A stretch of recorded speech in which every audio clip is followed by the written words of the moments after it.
Isang magandang gabi pong muli sa ating lahat. Salamat po sa Panginoon at tayo po ay muling binigyan ng pribilehyo upang tayo po ay muling makapag-aral ang salita po ng Diyos. At ngayong gabi ay kayo po ay muling inaanyayahan namin diyan sa inyo pong kinatatayuan upang kayo po ay sumubaybay muli ng ating pong pag-aaral ng salita po ng Diyos. At kayo po ay amin pong patuloy na pinamamanhikan na kayo po ay patuloy na sumubaybay upang tayo po ay muling magkaroon ng kaalaman at paalala patungkol po sa Diyos. So ngayong gabi ay tayo po ay muling mag-aaral ng salita po ng Diyos at ang ating pong patuloy na pinag-aaralan ay yung pong paglagong buhay espiritual sa pamamagitan ng palagiang pagsisisi. Palagiang pagsisisi. At alam nyo po, napakahalaga po na yan bilang isang Kristiyano.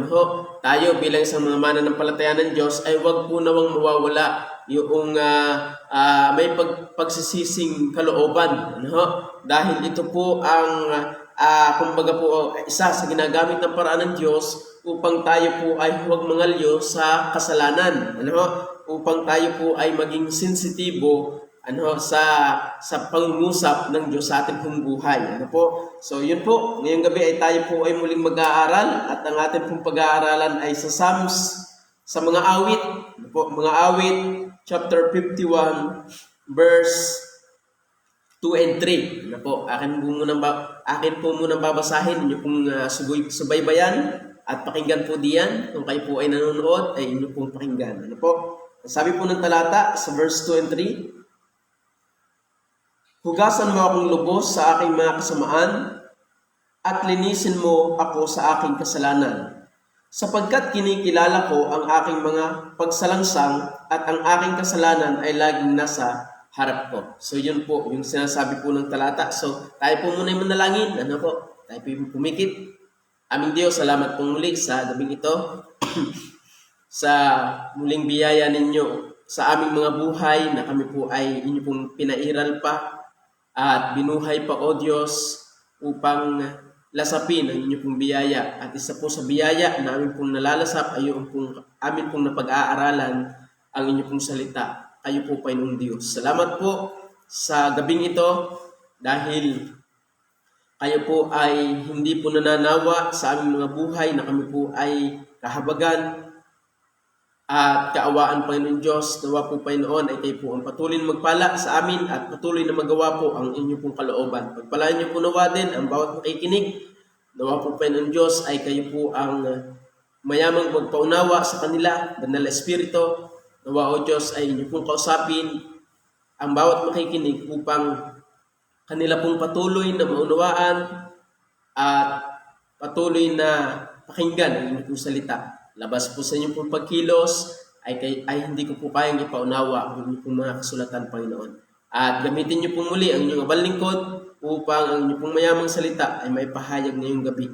Ilagay niyo po muli ako sa inyong likuran at kayo po ang magsalita ngayong gabi, Panginoon Diyos. At kayo po nawa ang patuloy na magpala sa aming mga buhay. Patawad din po sa inyong pong mga nasumpungan pagkukulang na sinasadya't hindi, Panginoon Diyos. Nawa po, Panginoon, ay linisin niyo po kami patuloy at pakabanalin ng Santong Espiritu.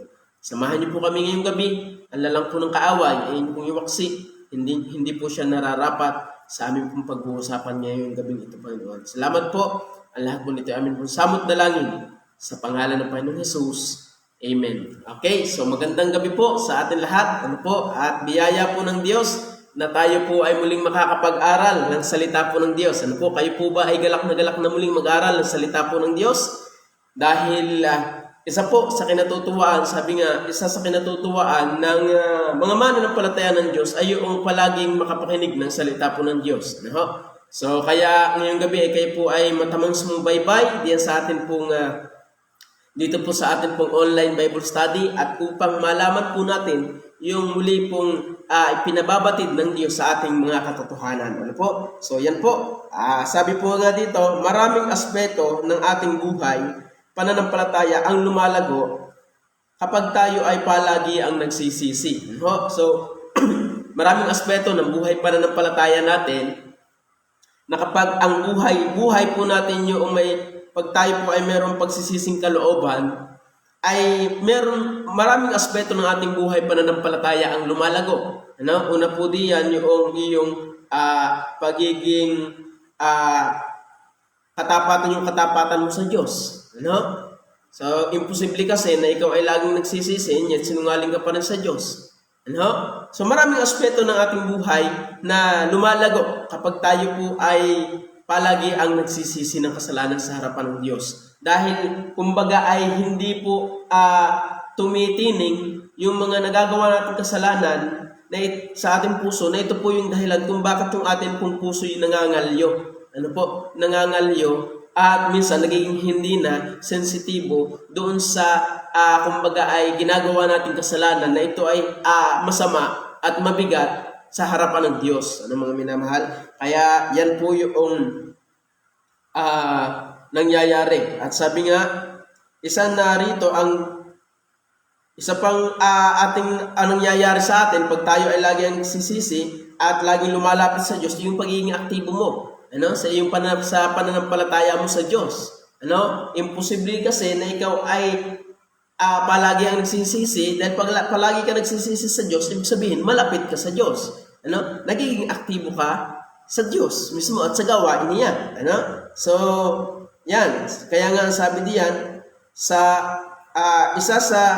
isa pa rito ay yung lagi kang aktive sa mga gawain ng simbahan, maging sa iyong buhay pananampalataya. Excuse me po. Ano? Magiging active ka din sa iyong buhay pananampalataya. At mga minamahal po namin taga-subaybay at tagapakinig, napakahalaga po na yon. Kaya wag po nating iwawala yung palagi ang pagsisisi. Bagaman tayo mga mananampalataya na, sabi ko nga nung una natin pag-aaral, nung nakaraang Monday, ay tayo po ay nasa katawang tao pa at tayo nagkakasala pa rin. But ang mahalaga nito, para tayo ay hindi masanay na mangalyo yung ating puso sa paggawa ng kasalanan, ay dapat tayo po ay nagsisisi. Ano? Dahil sabi po dito, sa buhay ni David,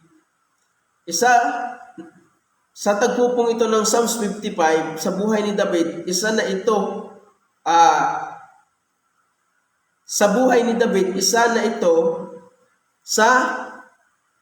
siguro sa pinaka-worst na nangyari sa kanyang buhay. Alam niyo po ba itong Psalms 55? Ito po yung tagpo na ang daming nangyari sa buhay ni David. Ano? So, yung inasawa niya yung asawa ni Uriah, ano?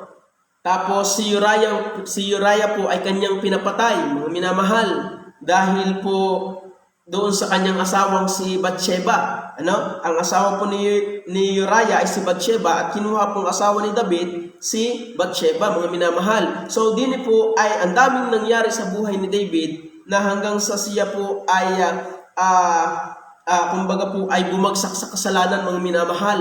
Ano? At ang nangyari po na yan, yung pinanganak kay Bathsheba ay yung una sa pagkakasala ay namatay. Ano po? Dahil po ng kasalanan. But ang maganda po nating makikita dito sa Psalms 51 na atin pong makikita ay yung mga bagay na atin pong pag-aaralan ngayong gabi. Ano? So sabi pa nga diyan, sa buhay ni David, isa na ito siguro sa pinaka-worst na nangyari sa kanyang buhay. At may hahalin tulad din ito sa atin bilang mga mananampalataya. Dahil si Haring David, siya po'y anak ng Diyos, siya po'y ligtas, siya po'y nasa langit, at siya po'y mananampalataya ng Diyos, na tayo din po mismo ay mananampalataya ng Diyos. Kaya nga sabi po diyan, pero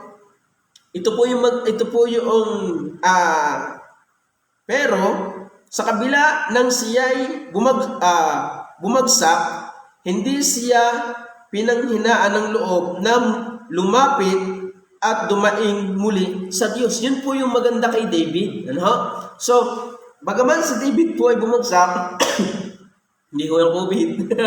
Ano?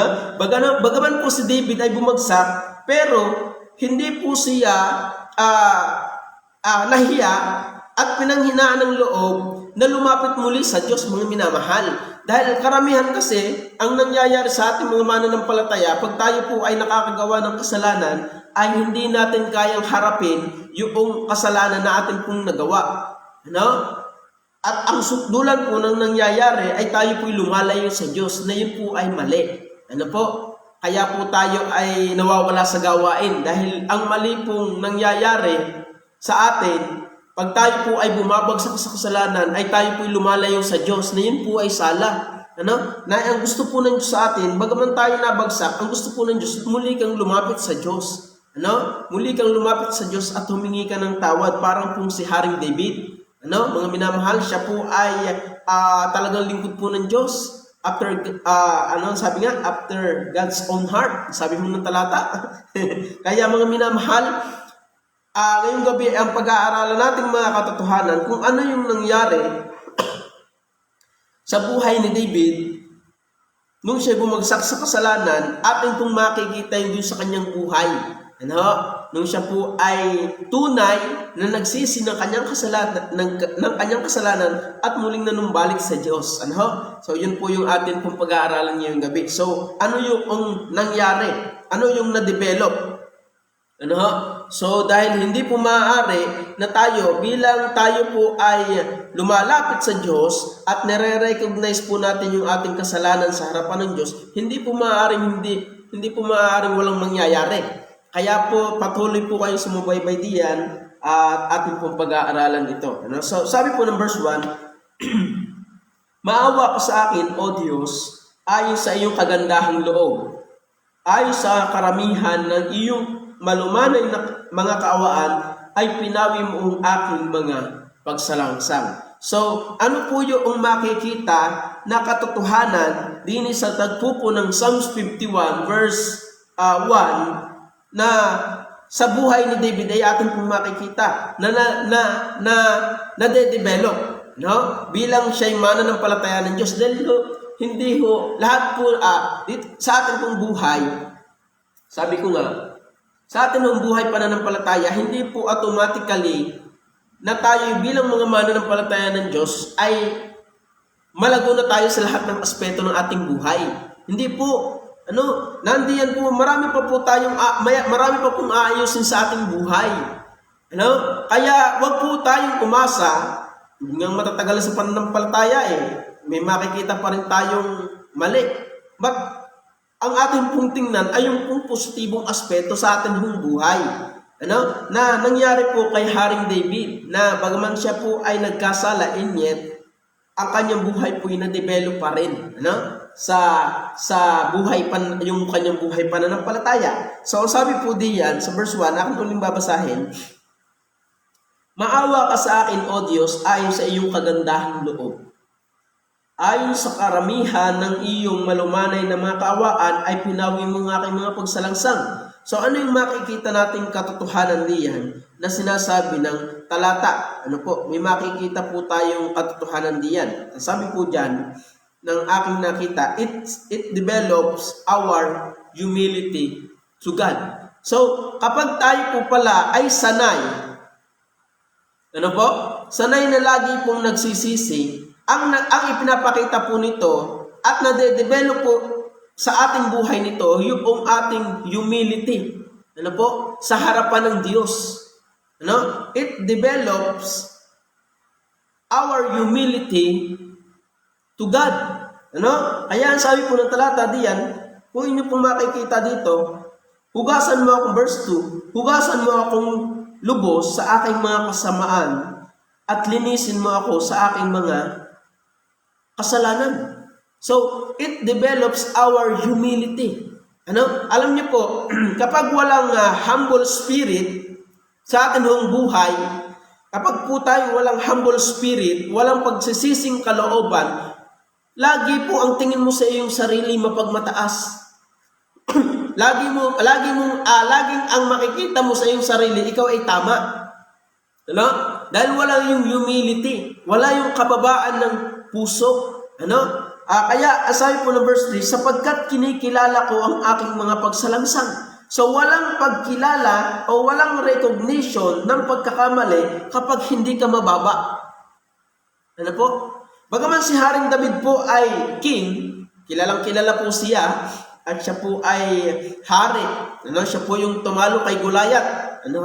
Bagaman marami pong Israelites na mas may edad, mas ahead sa kanya, mas malakas sa kanya dahil siya ay bata, pero yung kanyang kababaan ay hindi po nawala maging nung siya naging hari.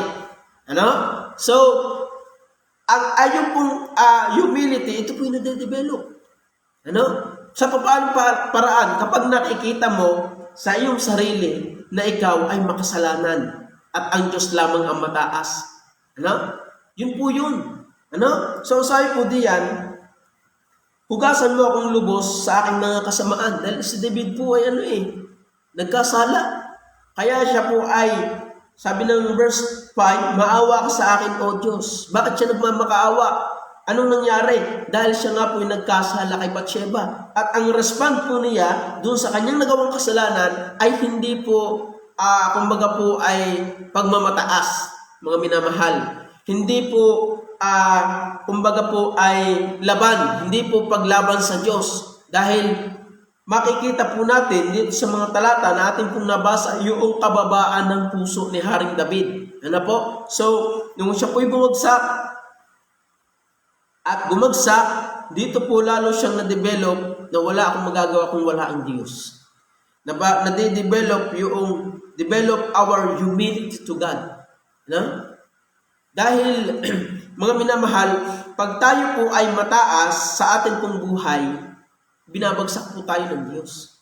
Yun po yung katotohanan. Kaya sabi po dyan ng talata, sapagkat kinikilala ko ang aking mga pagsalangsang at ang aking mga kasalanan ay laging nasa harap ko. Tingnan niyo po. Kaya sabi po ng verse 4, laban sa iyo lamang ako nagkasala. Kaya mga minamahal po naming taga-subaybay, taga-pakinig, yun po yung sinasabi ng Biblia. Dahil nakita po ni Haring David yung kanyang pagkukulang. Chapter 6 verse 2 ng Psalms, mga awit, chapter 6 verse 2, sabi po diyan, maawa ka sa akin, O Panginoon, sapagkat ako'y naluluoy. O Panginoon, pagalingin mo ako sapagkat ang aking mga buto ay nagsisi pangalog. Ibig sabihin, talagang yung sabi, have mercy upon me, O Lord, for I am weak, mahina. Siya po'y kita po niya sa kanyang sarili, bagaman siya po'y king, yun po yung magandang mangyari sa atin, mga minamahal. Dapat makita po natin yung how weak we are, dapat makita natin na tayo ay mahina sa harapan ng Diyos upang tayo po ay lumapit sa Kanya. Po? Dahil sabi ko nga, pagka ang isang tao ay walang pangangailangan, wala yung halimbawa, yung marunong lumangoy, yung hihingi pa ng tulong.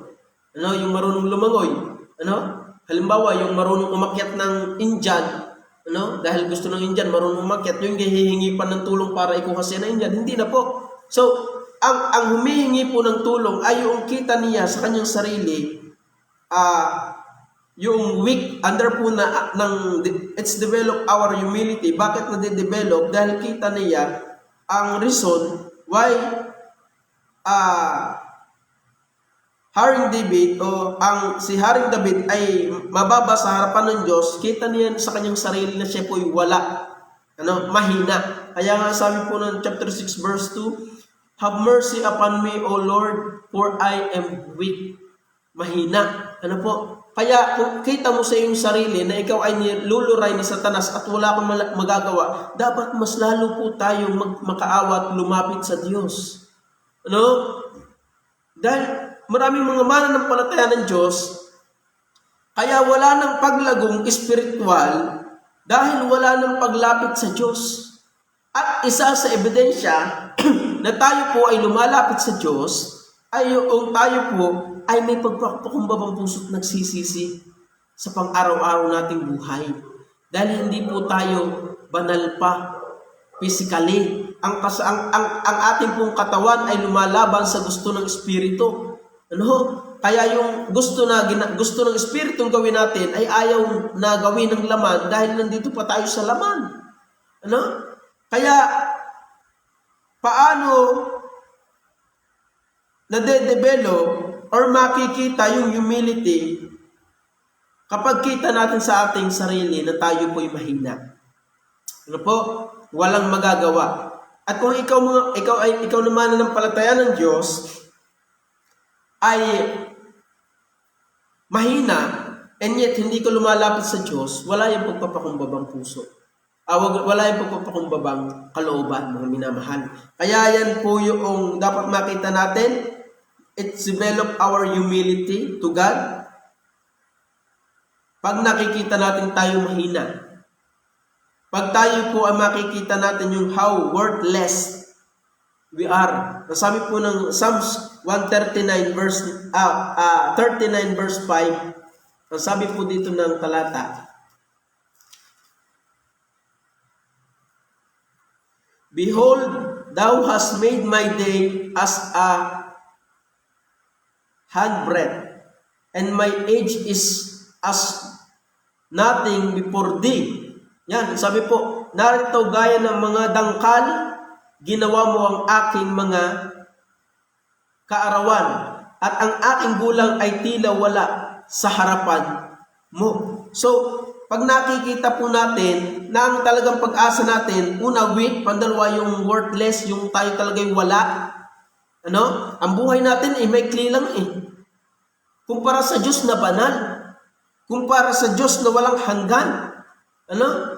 Kaya dapat po tayo ay umasa lagi sa Diyos. Ano? How worthless we are. Wala po tayong halaga. Ano? Kaya nga sabi ng talata diyan, narito gaya ng mga dangkal ay ginawa mo ang aking mga karawan at ang aking gulang ay tila wala sa harap mo. Ibig sabihin, kung ating titingnan yung ating buhay at sa Diyos, wala talaga tayong saysay. Kaya nagkakaroon lamang ng saysay ang tao kapag siya po ay malapit sa Diyos. Nagkakaroon lamang ng bigat ang buhay ng tao kapag siya po ay suko sa Diyos, mapagpasakop sa Diyos.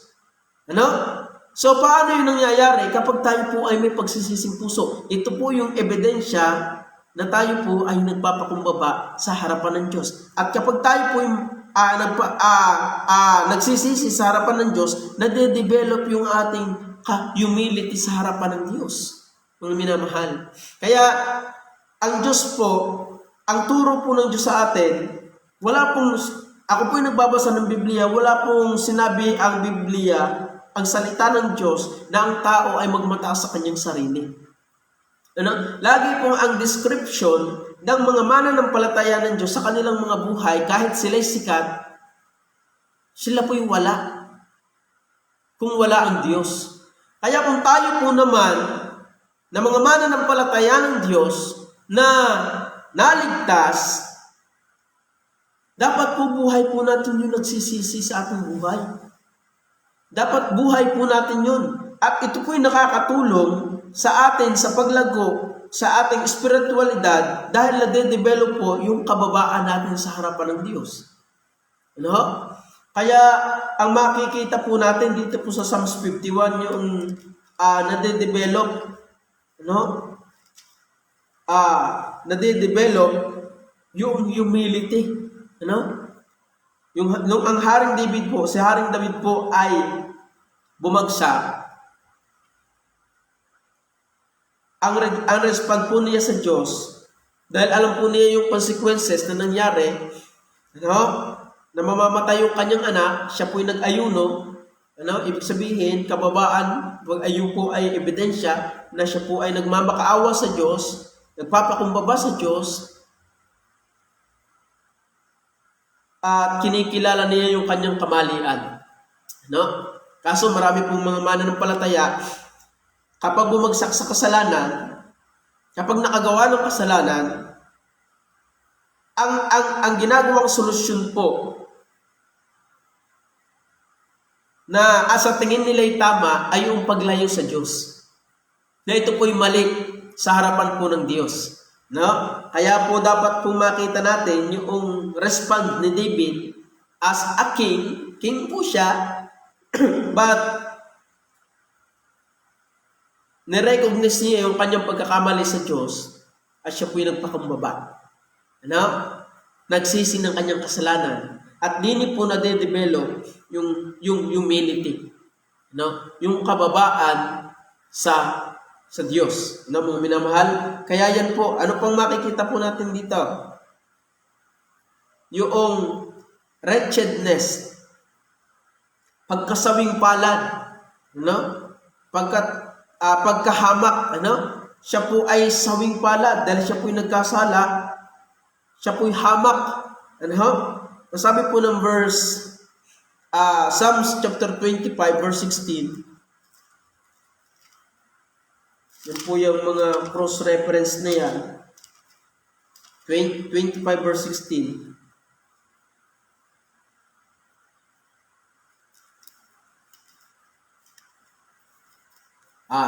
30 pala po, verse 10 pala po. Ang sabi po dito ng talata, 30 verse 16 ng Psalms. Sabi po din verse 10, iyong dinggin, O Panginoon, at maawa ka sa akin. Panginoon, maging saklolo nawa kita. Sabi po, hear, O Lord, and have mercy upon me. Lord, be thou my helper. No? Dahil, bakit po nasabi po ni Haring David, si Haring David po niyan, sabi po, Salmo, awit sa pagtatalaga, po, awit ni David, nasabi po ng verse 10, iyong dinggin, O Panginoon, at maawa ka sa akin. Panginoon, maging saklolo nawa kita. Ano? Pagkasawing pala. Dahil wala pong pag-asa ang tao sa kanyang sarili. Kaya, kita niya sabi ni David, how wretchedness am I. Ano po, mga minamahal? Kung wala ang Diyos. Kaya sabi po niya, maging saklolo nawa kita, Panginoon. Dahil kung wala ikaw, lagi akong babagsak. Ano? So yan po yung makikita nating mga katotohanan under po ng develop our humility. Madidevelop po yan kapag nakikita po natin yung ating how we are weak, worthlessness, and wretchedness. Ano po? So, pero pag hindi mo yung nakikita, malabong tayo po ay magpakumbaba sa Diyos. Ano po? So, kaya si David po ay nung bumagsak sa kasalanan, ganun na lamang po yung kanya pong paghingi ng awa, ng habag sa Diyos dahil po ng kanya pong nagawang kasalanan. At yun po yung maganda na dapat po wag nawang mawala. Kapag tayo nakagawa ng kasalanan, masanay nawa tayong lumapit sa Diyos na may pagsisising kalooban, mga minamahal. Ano? Nang may pagsisising kalooban. Dahil yun po yung napakahalaga sa isang buhay pananampalataya upang huwag mangalyo ang ating puso at upang tayo po ay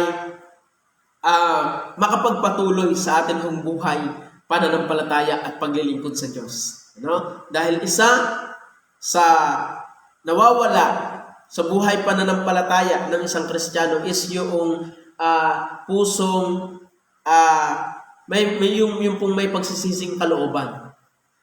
Dahil kala natin pag tayo buhay Kristiyano na naligtas na para bagang ayos na lahat, hindi po. Tayo po yung nagkakasala pa rin. Ano? Kaya dapat po lagi tayong humingi ng awa sa Diyos, lumapit sa Diyos at magsisi ng mga nagagawa nating kasalanan na ito po yung dahilan kung bakit tayo po ay lumalayo sa Diyos. Hindi po nawawala ang kaligtasan. Ano? Doon sa tunay na naligtas, mga minamahal. Ano? Tandaan nyo po, sa mga nanonood po diyan, hindi po nawawala ang kaligtasan doon po sa tunay na ligtas. Ano? Kaya nga po may perseverance of the saints. Ano? Ang mananampalataya ng Diyos ay makakapagtiis. Ano? Bumabagsak pero yung makakapagpatuloy. But kung ikaw naman ay hindi ligtas, ay wala kang pagtitiisan dahil hindi ka naman ligtas eh. Ano? Ay di, ang sukdulan noon nga, nabautismuhan ka lang, naging membro ka lang ng Iglesia ng God is Able Baptist Church, and yet hindi ka pala ligtas. Kaya siguro ikaw ay nawiwili na uli sa mundo. Kaya nga sinasabi, naglubalog na muli ang babaeng baboy sa putikan at ang aso, bumalik na muli ang aso sa kanyang sariling suka. Dahil ang aso, hindi ho yan nagtatransform sa pagiging tupa.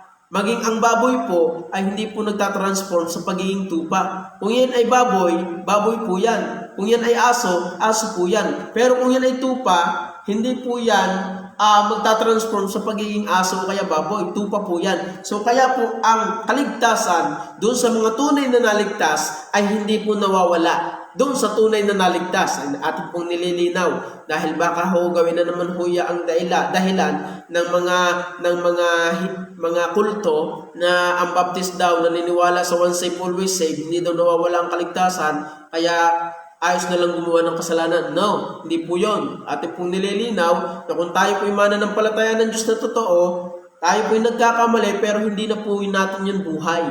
Ano po? Hindi na po natin yung buhay. Ano? So, kaya kung tunay na naligtas, dapat buhay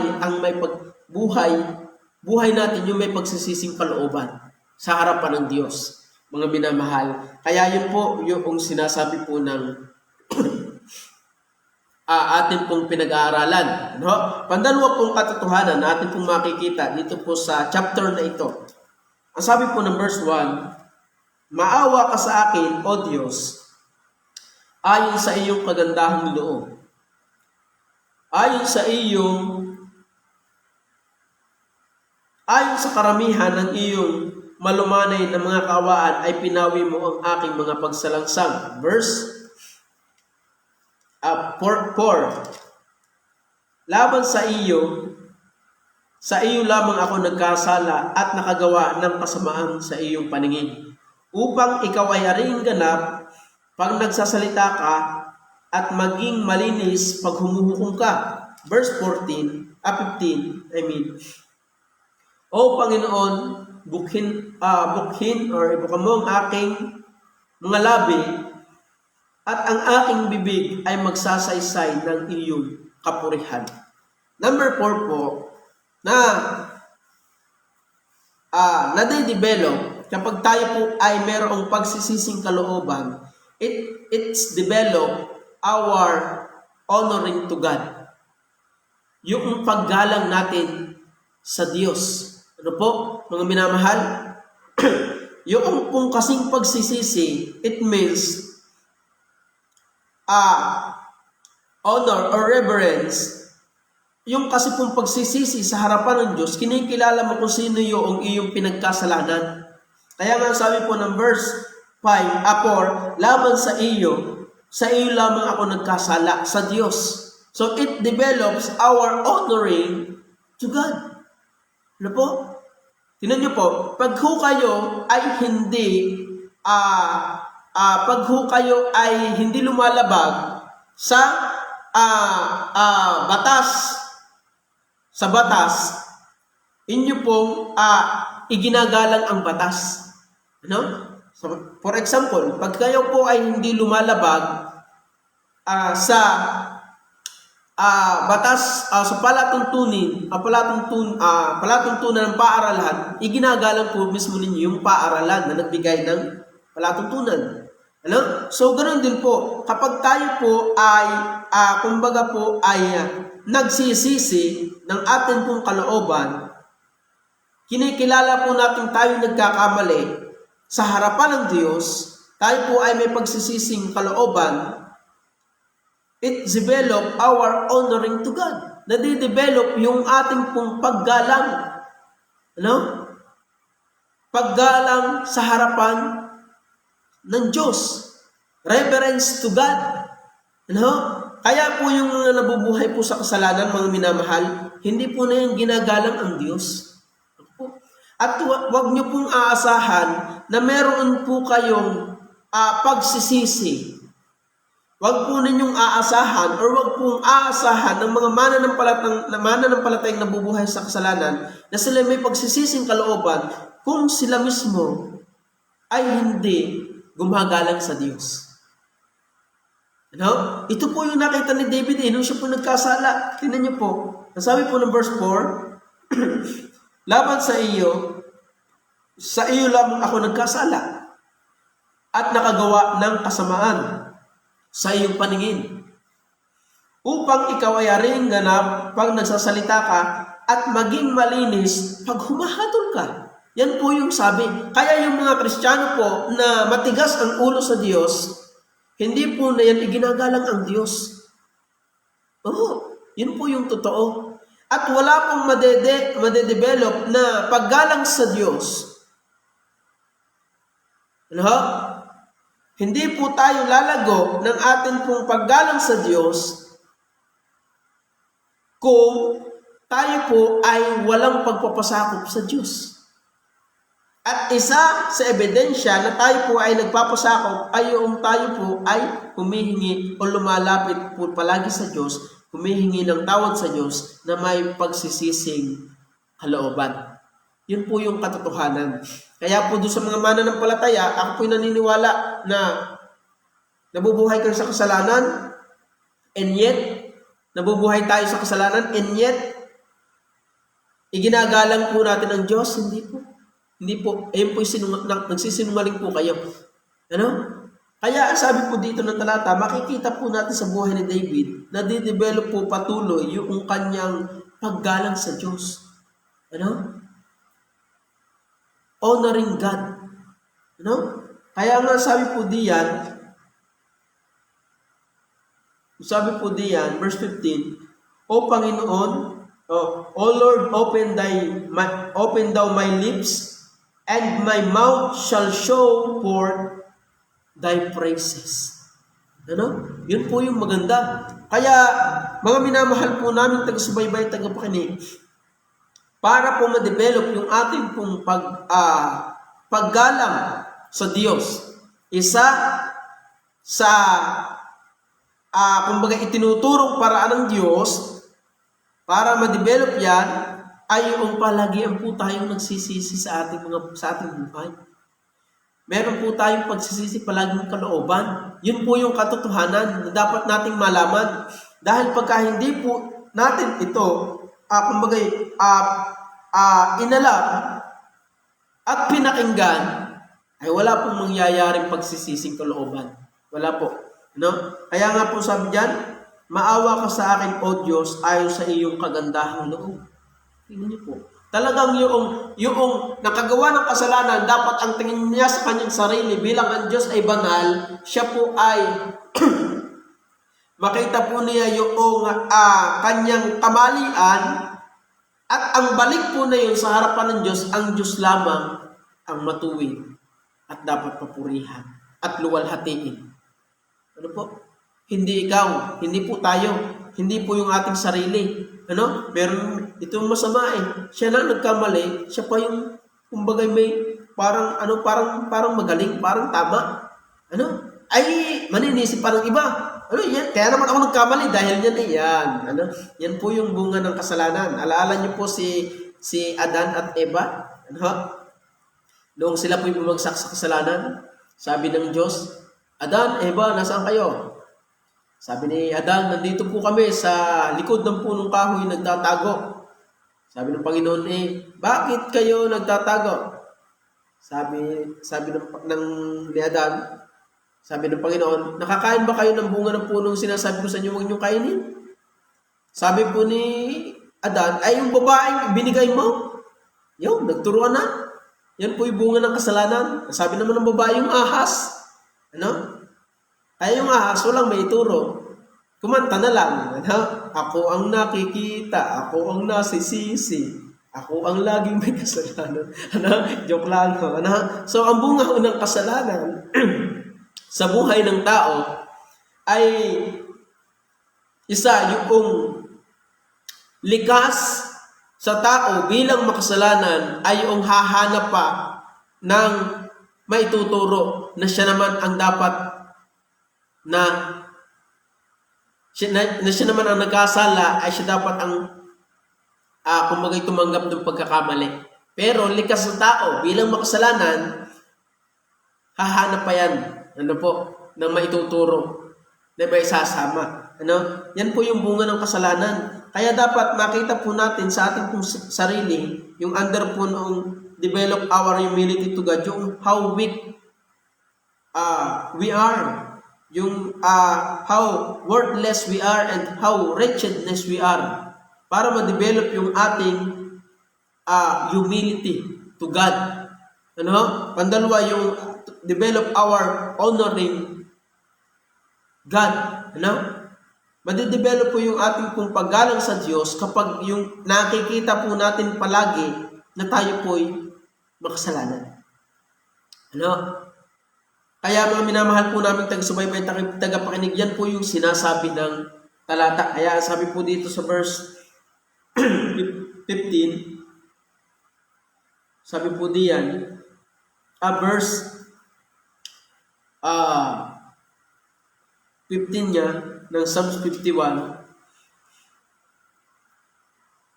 O Lord, open thou my lips, and my mouth shall show forth thy praises. Ano? Yun po. Ano? Sabi po ng talata, O Panginoon, bukhin mo ang aking mga labi, at ang aking bibig ay magsasaysay ng iyong kapurihan.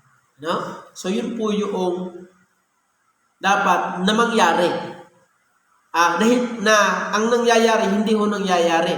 Dahil po ang tao, kahit po mananampalataya, kapag hindi po nasanay sa pagsisisi at nasanay sa lagi na lang nakakagawa ng kasalanan at hindi nagsisisi, ay ang nade-develop po ay yung kanyang, kumbaga po ay selfishness. Yung tingin niya sa kanyang sarili ay siya'y ayos. Kaya ang mangyayari ito ay yung laban sa Diyos. Pag ayaw na sa palatuntunan ng Diyos, ang mangyayari po ilalayo sa Diyos. Kaya po maraming mga mananampalataya ng Diyos ang walang paglago spiritually, wala yung humility, wala pa po humility to God, pandalwa yung honoring God. Nawawala po yun. Kaya po mga minamahal po namin taga-subaybay at taga-pakinig, dapat po makita po natin sa ating pong pinag-aaralang ito yung mga katotohanan na ipinababatid po sa atin. Ano? At ang pinababatid po sa atin, yung makita po natin yung dapat yung humility, yung atin pong kababaan sa harapan ng Diyos. Pandalawa yung honoring God. Ano? Ito po, it's develop our honoring God. Ano? Kaya mga minamahal, yan po yung sinasabi ng talata. Number 3, na puntos po natin, ang sabi po ng verse 12,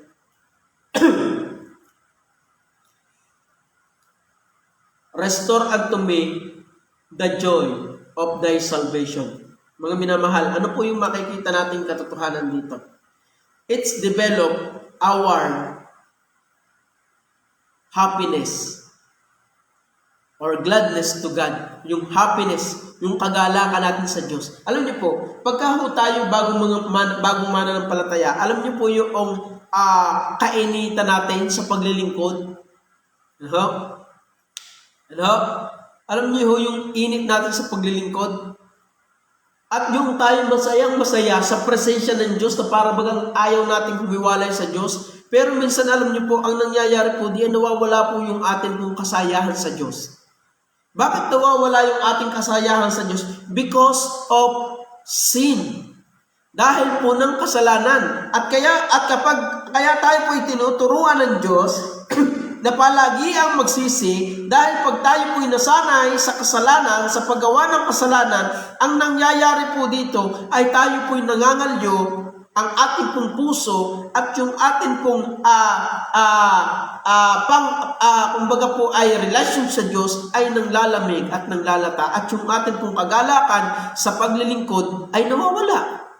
Kaya minamahal, kaya po maraming mga mananampalataya ang nawawala sa paglilingkod dahil hindi na sila, nawawala yung kanyang kagalakan sa Diyos Bakit nawawala yung kagalakan sa Diyos? Because of sin. Kaya nga po dito po sa tagpong ito, inyo pong makikita at inyo pong damahin.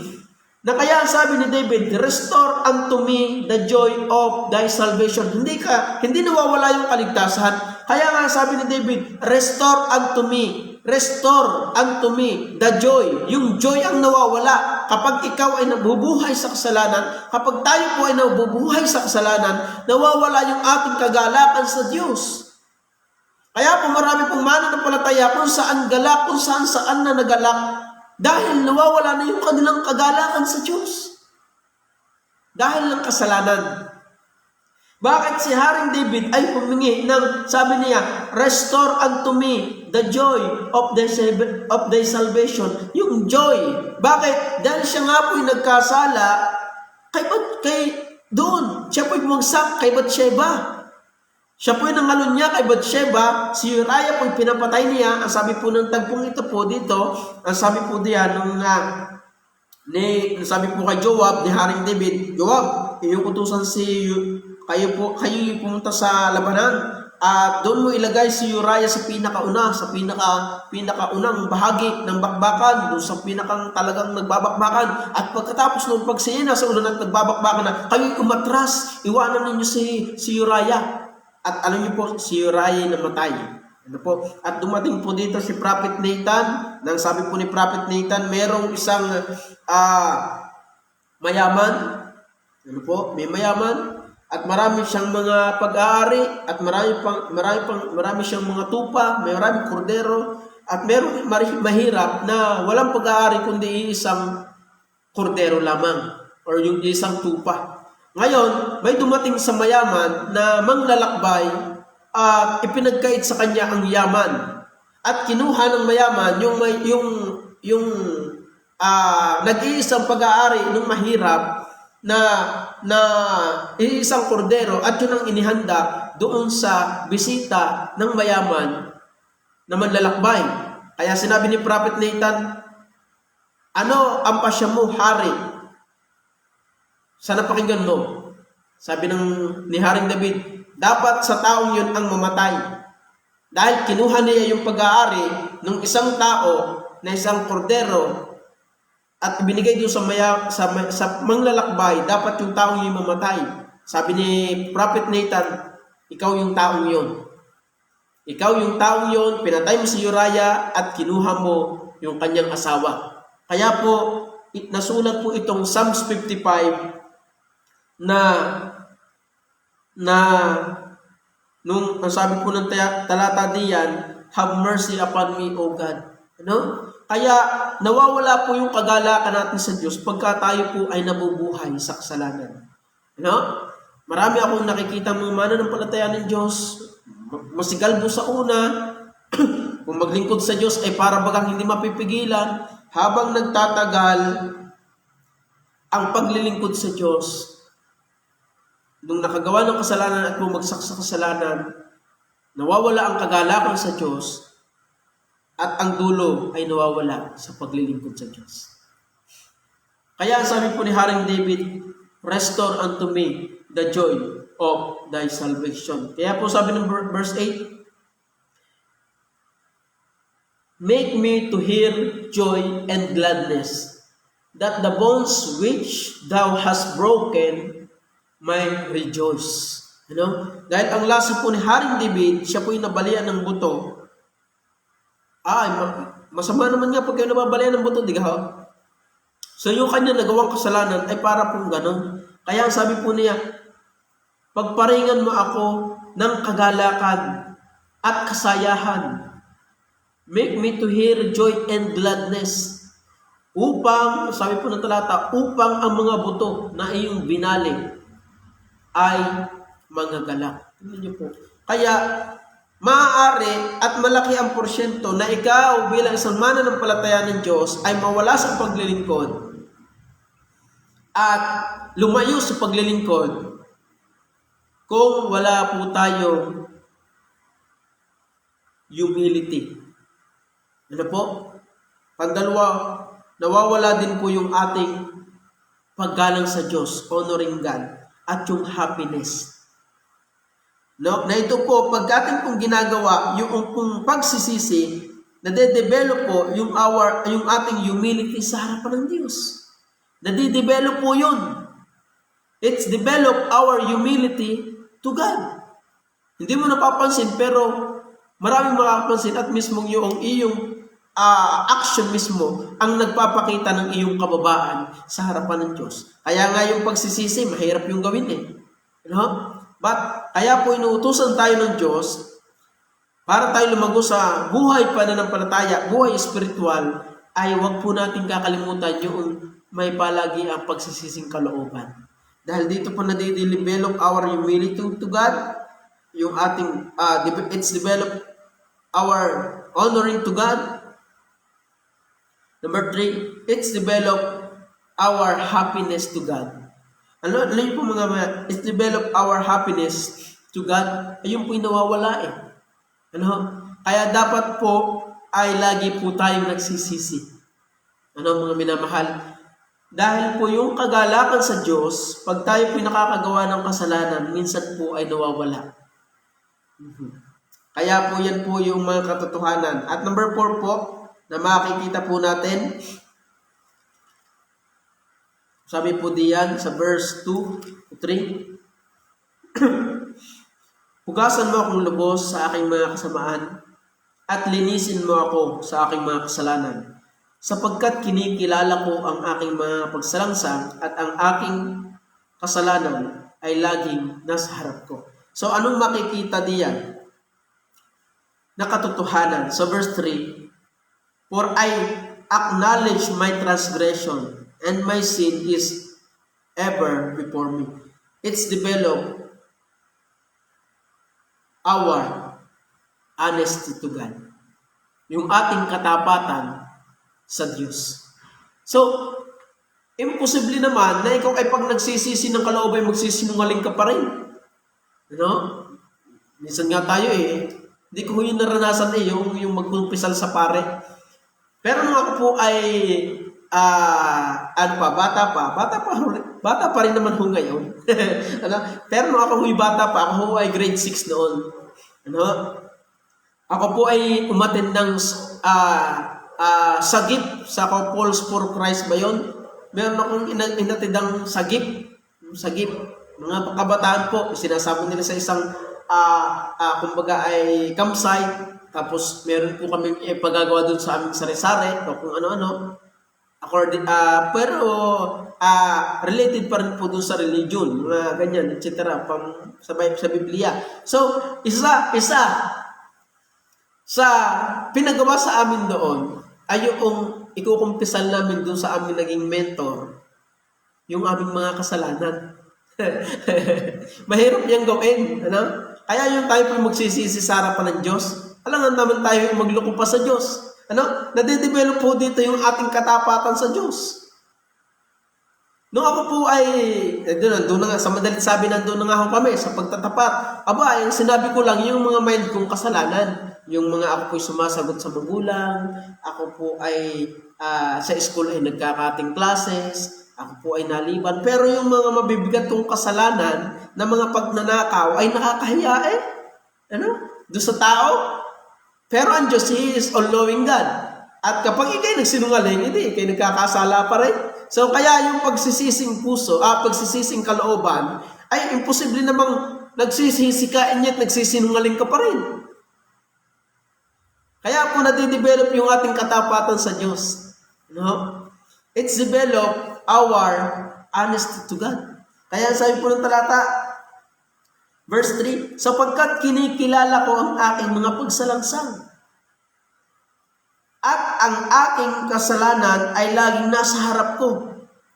Laban sa iyo lamang ako nagkasala. Yun po yung sabi ng Diyos. Kaya po, yun po yung makikita po natin katotohanan. Diyan po sa tagpo po ng Psalms 51, nung si Haring David po ay nagkasala, meron po siyang pagsisising kalooban at nade-develop our humility to God. Yung it's develop our honoring to God. It's develop our happiness to God, and it's develop our honesty to God. At imposible po na pag kayo po ay mababa sa harapan ng Diyos, imposible hindi kayo lalago. Dahil ang sabi ng Bible, kung sino man yung nagmamataas sa kanyang sarili, ibababa.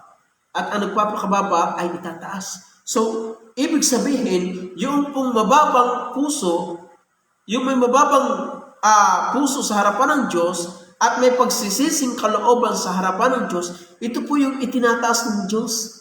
Bilang ikay mananampalataya ng Diyos, di ka pinalalago ng Diyos. Pandalawa, pag kinikilala mo, at pinararangalan mo ang Diyos. Pantatlo, it's develop our happiness to God. Imposible na ikaw ay masaya sa Diyos and yet ikaw ay hindi malago sa Diyos. Hindi ho yun mangyayari. Kapag ang tao ay masaya sa kanyang ginagawa, ay hindi mo yan mapipigilan. Ano? Tingnan niyo po, yung mga drug addict. Palibas ay nakakaranas sila ng kumbaga ay dayang kagalakan, dayang pakiramdam, ay tuloy Ano? Ganon din po yung masasaya. Sa Diyos, imposible na ikaw ay hindi lumago sa iyong buhay pananampalataya. Kung ikaw ay masaya sa Diyos. At isa sa paraan na pinagagawa ng Diyos sa atin ay yung tayo po'y lagi ang nagsisisi. At isa pa po sa bunga, it's develop our honesty to God. Po? Kaya po mga minamahal po namin tagsubaybay, tagapakinig, yan po yung sinasabi at makikita natin dito po sa tagpo ng Psalms 51. Kung nyo pong babasahin, ang sarap pong basahin itong Psalms 51. Ano? So makikita po natin talaga dito yung kababaan ni David at kung gaano niya kinikilala yung kanyang kasamaan sa harapan ng Diyos. Kaya po, makikilala natin kung how wickedness we are, kung gaano tayo kasama sa harapan ng Diyos, kapag tayo po ay nagsisisi, palagi ang may pagsisisi. Dahil isa-isahin mo yung kasalanan mong nagawa sa harapan ng Diyos at imposibleng magsisinungaling ka dyan. At hindi ho mabilang, hindi ho masako. Ano? Kung isasako, hindi may sasako, ay tunay na. Napakaraming sako kung isasako. Ano? But, yun po yung tinuturong katotohanan ng Diyos sa atin. Kaya po mga mananampalataya po nakikinig, tayo po yung nanghihina. Wala hong malakas. Pero ang gusto po ng Diyos sa atin, dapat po tayo ay lagi may pagsisising kalooban. Lagi po tayong nagsisisi sa harapan ng Diyos para sa ating buhay spiritual ay meron pong nade-develop. At nade-develop yung ating humility sa harapan ng Diyos, yung atin pong paggalang sa Diyos, yung atin pong kagalakan sa Diyos, at yung atin pong katapatan sa Diyos. Yun po. Yung nakita po nating katotohanan sa tagpong ito ng Psalms 51. Kaya po, sa mga kaibigan po namin diyan, sumusubaybay, at sa mga mananampalataya po ng Diyos na sumusubaybay, ay nawa ay atin pong unawain yung mensahe ng Diyos na ipinababatid sa atin upang tayo pong lahat ay lumago sa buhay pananampalataya. Kaya salamat po sa Diyos sa atin pong napag-aralan at nawa ay inyo pong patuloy na naunawaan yung pong salita ng Diyos. So tayo po ay manalangin. Tabi pumikit. Aming Diyos, salamat po. Salamat po sa inyo pong salita. Salamat po sa mga katotohanan. Pagpalain niyo po nawa nakapakinig. Salamat po, Banal Espiritu. Patuloy niyo po nawang inabot ang kanila pong mga pangangailangan, maging ang akin pong pangangailangan. Pagpalain niyo po nawa ang bawat isa. Lahat po nito ay aming pong samot dalangin sa pangalan ng Panginoong Jesus. Amen. So, salamat po sa inyo at God bless po sa inyo lahat. Bukas po ulit, meron po ulit tayong online Bible study. Inyo pong subaybayan at inyo pong panoorin palagi. Salamat po at God bless po sa inyo lahat.